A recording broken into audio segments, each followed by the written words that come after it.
As I was getting in high school, approaching graduation in high school, all my friends were talking about college or plans, and I didn't have any plans. I just couldn't come up with anything that I was interested in. So I joined the Air Force at 17 years old, and that worked out really well.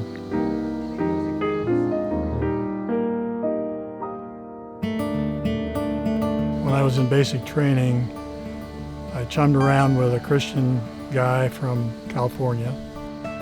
And so he began to tell me that I really needed to make a serious decision about Jesus and how to follow him.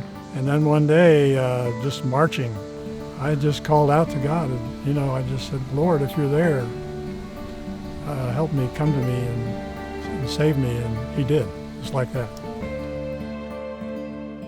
My first wife, Sharon, we had 6 children together before she died. And then when Sandy and I were married, she had 1 daughter, and so together we have 7.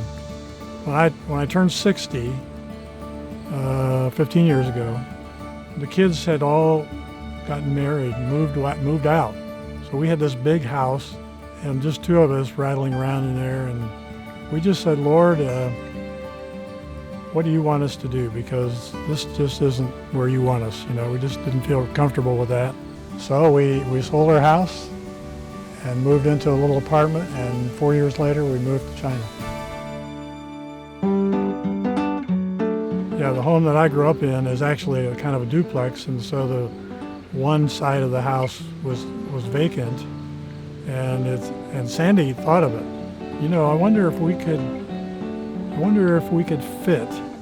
And suddenly this huge burden was lifted off of us. The American way, which we had been living, was not important anymore, and we just felt this release. My brother and his wife have a son who was teaching English in China at that time. And they said, hey, we're going to China. Would you like to come along? Hey, why not? And we went to his class, met his students. It was just an eye-opening experience.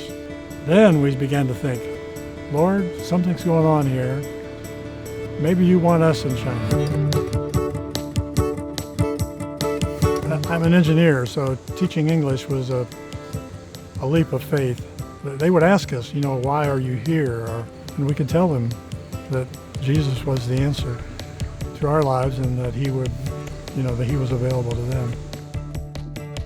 Retirement is not the end, it's just a change of scenery. So there are things to do, and there are opportunities to serve other people.